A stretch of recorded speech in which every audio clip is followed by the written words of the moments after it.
Thank you for staying with us. President Bola Tinubu has signed the Electricity Act 2024 into law. The bill, which was passed by the House of Representatives on July 27, 2023, and the Senate on November the 14th, 2023, was sponsored by Babajimi Benson, who represents Ikorodu Federal Constituency of Lagos State. The Electricity Act 2024 seeks to address the development and environmental concerns of host communities and sets aside 5% of the actual annual operating expenditure of power generating companies from the preceding year for the development of their respective host communities. The bill further provides that the funds set aside for the development of host communities will be received, managed, and administered for infrastructure development. Joining us via Zoom is Chair and Partner of the Energy Practice Group at Bloomfield Law Practice, Ayodele Oni. Good morning. Thank you for joining us. Good morning. Thank you for having me. Finally, the President has assented to this bill, and there are reactions trailing this. There are those who are excited about the dimension of that this act is taking. But talk to us what you see with regards to this act and how much of transformation and development are you expecting to see this will bring when it comes to the sector? Okay, thank you very much. What the President has done is to sign an amendment to the current law. The law passed about 8-9 months ago, the Electricity Act. This is an amendment to that act to sort of legislate corporate social responsibility. Corporate social responsibility in that sector was left to the operators.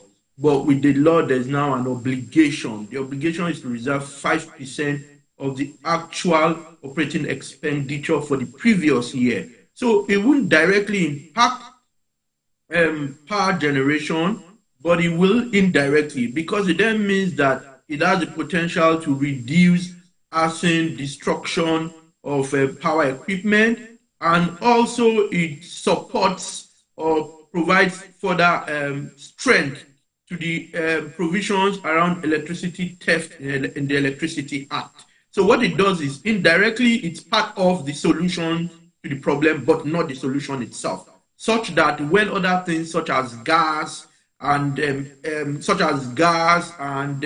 distribution infrastructure, market discipline are in place, it then means that people in those host communities will be well taken care of, and then will sort of protect the infrastructure and equipment in their area. So it's part of the solution to the problem, but not the solution in itself. So it's a good thing, generally speaking. There are debates. We can get into those.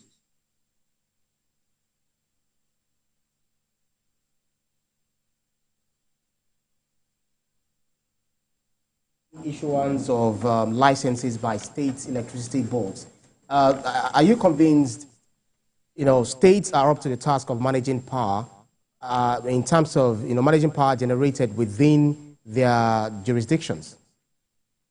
Well, I think everyone will go through a learning curve, to be honest. I think some states will. I don't think every state will or should, and that's the beauty of federalism. Federalism is such that each state will act to the extent of its capacity and strength, and then rely on the federal government to support where it has areas of weakness or areas of weaknesses. I think that some states will succeed. A few states will succeed. I don't think every state will succeed. But in even succeeding, those states need to understand why it hasn't succeeded on a larger scale when centralized at the federal level. If we understand those problems and then find solutions, it makes things better. So to answer your question, I think a few states should and can, but I'm not sure every state has the capacity. Now, let me take you back to the statement you made earlier on, saying that the Act actually provides, talks about solution, but not the solution itself. And you say that this is quite debatable. From your perspective, what is missing that is not really the solution that you're not finding here? Okay. So the point I was making is, recall that we have the Electricity Act 2024 itself. no, sorry, 2023 itself. And then we have an amendment. The point I was making is that that amendment is part of solving the problem, but not the solution in itself. What I then mean is that we've got electricity theft, we've got issues around gas, which the minister has been speaking to recently, particularly around gas pricing. Is of the view that gas should be priced in naira. I understand that in the sector, it's mostly priced, particularly where it's upstream, is priced and paid for largely in USD. In many cases, it's priced, and in other cases, it's priced for and paid in naira. So it is of the view that it should be paid for in naira, even if priced in USD. He doesn't see why people should. So that's one side of the problem. Then you also are looking at market discipline. See what NEC has had to do with a few states. Issues around cap estimated billing, for example. A lot of distribution companies were billing, almost all of them were billing people electricity they didn't even use, because NEC said if you don't meter them, then you cannot bill them beyond a particular quantum and ultimately amount. But they were all doing what they wanted to do, you know. So that was a problem, and that's part of solving the problem, because if you do not meter people, then there's no incentive for the distribution companies to provide meters and to supply electricity. It then means they can determine that in this area we want to make 2 billion, and they just apportion bills without people having meters. But now with that punishment, I understand about 10-11 billion will be deducted in their next revenue cycle. You understand? So that's one of the solutions. So we have a myriad of problems, and I have just said that this is one of the solutions, ensuring that in those host communities, the citizenry, the set residents of those communities then take care of the infrastructure. And I think that's a carrot for them. There is already the stick in the Electricity Act around electricity theft and the punitive measures that can be taken. And ultimately, the detail is in implementation. Like I always like to say, we have some of the best laws, some of the best policies, and I think this is a very good law. I mean, there's the issue whether it should be profit after tax and all of those debates. But it's legislative corporate social responsibility, or what some people might also look at as ESG to an extent. That's environment, social, and governance, which is a more recent concept from CSR. So I think it's part of it. That's why I say it's part of solving the problem, but not the solution itself in itself.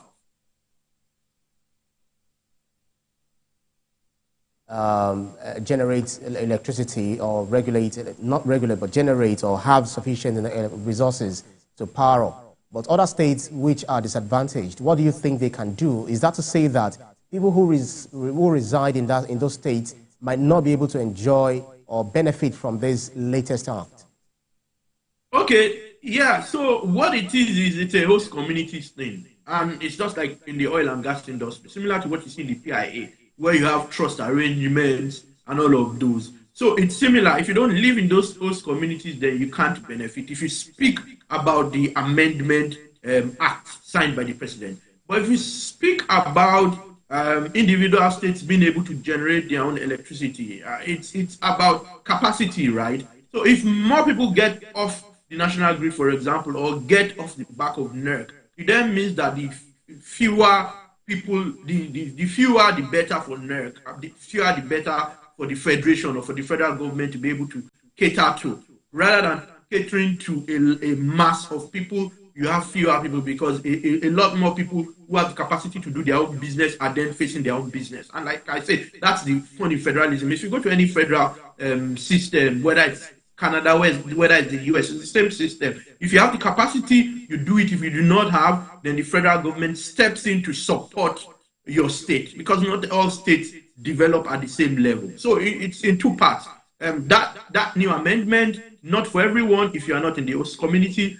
Overall, in terms of decentralization and states being able to generate their own, make laws to generate their own electricity, create their own electricity market, I think that states that have capacity should maybe go ahead, but everyone needs to understand that there's a difference between having a wholesale market and a retail market. I've always been of the view that states are better off dealing with the retail end of things, distribution, around distribution and supply, while transmission and generation, that's generally my view. But I also think I mean, one cannot be gongo on one's views, and you can also see the other side, where states can actually do the entire spectrum from wholesale markets to retail markets. So I think it's a part answer to your question. Why so? Yeah, so because if you speak to the Electricity Act, the amendment, host communities, if you speak to the broader issue of states being able to generate their own electricity, then it's 4 states that have the capacity to do, and the federal government will continue to support those which do not have the capacity. That's why you have a federal system of government. That's the point I was making in summary. If you look at renewable energy and energy efficiency, they are also highlighted in this Electricity Act. So how do you think this act can support the development and utilization of renewable energy sources, and what measures do you think can be taken or are in place to increase their contribution to the Nigeria's energy mix? Okay, thank you. Good question.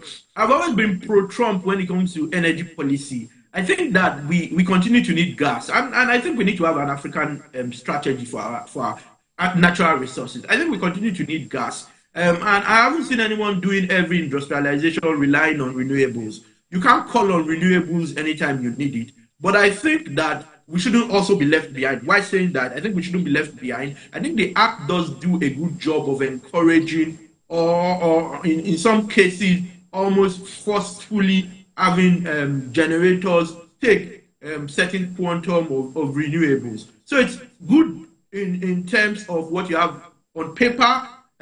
It's about implementation, and that's where the devil is. I think that if you look everywhere else in the world, you find out that more often than not, there is subsidy for renewables in particular. I don't think renewables is as profitable as what people think. I'm fairly certain it's not as profitable at the moment as people think. It will take a lot, much more than we currently do. It will take a lot of people buying into it, because it's about scale, right? And economics of scale before you begin to see the profitability. But I also think we should not be left behind. We should do, in terms of access, renewables probably. Doctor, talking about profitability, sorry to jump in. Talking about profitability, are you concerned about Nigeria, or are you saying that globally it is not profitable yet? Globally, it's not profitable yet, more so in Nigeria. Globally, it isn't profitable. You find out that most countries in the world give subsidies when it comes to renewables. Otherwise, it will be very expensive and people won't be able to afford it. So more often than not, you'll see subsidies.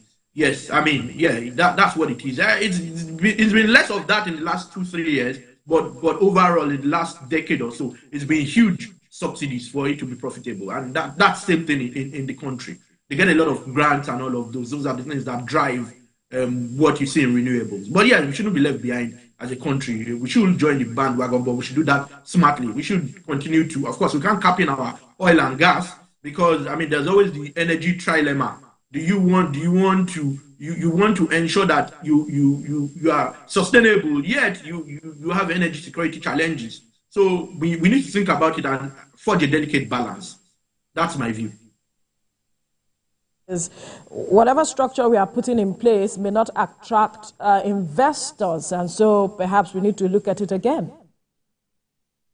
Well, I didn't get some of your question. Can you repeat that question? I'm saying what you mean from your statement is that we may not be able to attract investors in this aspect of renewable energy, and so the government needs to look at that again. Yes and no. We will, but government needs to. So you're sort of right. Government needs to look at it again, in the sense that what support can we provide? Stuff like import duty exemptions, ensure that those things work. It's not just on paper, all of these fiscal incentives are the things that can make it work. So you're right. It's a policy thing. We need to drive it via policy. But that said, we still need to push. Remember, this is the decade of gas in Nigeria, and gas is the world's transition fuel. So we need to continue to push our gas narrative, maybe even have an African strategy, and then still have renewable support. But I don't think we should push out gas and then say renewables. It's not quite that easy. So you're right. Also includes provisions for offences and penalties related to electricity and thefts, rather, and other infractions. So could you help us, discuss or talk about how you think these provisions aim to help mitigate against energy theft and those who are going against the regulatory provisions of this Electricity Act, and how these investments are we to help investment in this electricity value chain and ensure a power or reliable power supply for the people. Like I said before, this is the new legislation, the amendment to the Electricity Act. It's part of the jigsaw puzzle. You've got a stick approach where if you, under the legislation, principal legislation, if you commit certain offenses, there are punitive steps that can be taken. There's imprisonment. In some cases, you do not even have a choice. There's substantial fees, running into millions, depending whether it's a corporate, whether it's an individual, whether you're a first-time offender. All of those very copious provisions. Now, the carrot is then to say that these companies should take care of their host communities, so that there's an incentive to take care of that infrastructure, whilst the law is a disincentive to committing electricity theft, so that if you are caught, you get punished, severely punished. Now, I always say, like I then stated a few minutes ago, that the devil is in the implementation. It's not sufficient. And I say this also because before the Electricity Act, there was a legislation, I think it's the miscellaneous offenses legislation, that had a bit of provisions around if you damage certain infrastructure, poles and all of those. But I don't recall anyone ever getting punished or ever being sentenced to prison or jailed or gaoled over such offenses. So question then is, what will change with this new law? What could change is the fact that you now have more copious provisions, more severe punishment, but in implementation, better steps need to be taken. The judiciary needs to understand, the police needs to do their job, and you and I, if you see something, say something. If you know someone stealing electricity, tapping electricity from their neighbors, if we all turn a blind eye, then we won't be able to implement the law. It doesn't matter what provisions you find in that law. It's about you and I also doing what is right. I think it's working with government, working with the legislature, which has passed that law. So we have more copious provisions. That's what it is, and it's more modern. Right. You mentioned that it's the year of gas or natural gas. You mentioned something like that, but we keep hearing matters of the situation of electricity in the country is because we do not have enough gas, to ensure that we can have stable power and all of it. What really is the challenge if we have, if we're saying that gas is something we have and should push as it is, but we are still struggling when it comes to having enough that is required for electricity as it is? Okay, you give me a minute or two to explain this. Some of these challenges are historical. Historically, when we had the major buyer of gas being NEPA, which became KTN before the privatization, the generation companies and the distribution companies, NEPA, government forced gas producers to sell gas less than the cost of production. Imagine you produce something for 2 naira and government forces you to sell for 50 kobo. You're going to run out of business unless you're a charity, right? Or you're getting grants and all of those. So historically, whilst we have huge volumes of gas, right?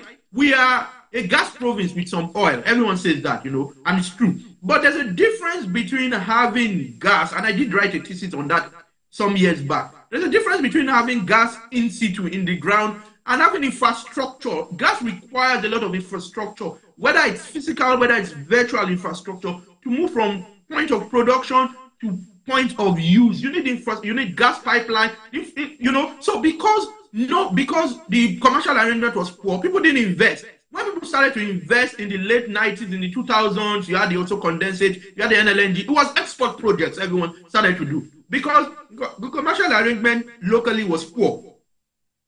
So that's the beginning of the problem. So for a long time, no one invested. Now, if people begin to invest, it's recent. And you know that for infrastructure projects, you require a lot of money to the lead time from conceptualization to you're beginning to use that project. So historically, we had those issues. No one invested for domestic use. The pricing was poor. So everyone just went, anyone who did gas just did export projects, So because of that, we see the ripple effect even up to now. And also gas is an international commodity, just like crude, and it's denominated and sold in USD, right? In some cases, it's priced in USD, but you then make payment in Naira. So those have been the challenges with gas, and over time, even before the privatization, those power companies owed several billions and hundreds of millions of dollars to gas companies, and they shut in at some point, and some said, we're not selling gas to you anymore. And then government made some of that payment,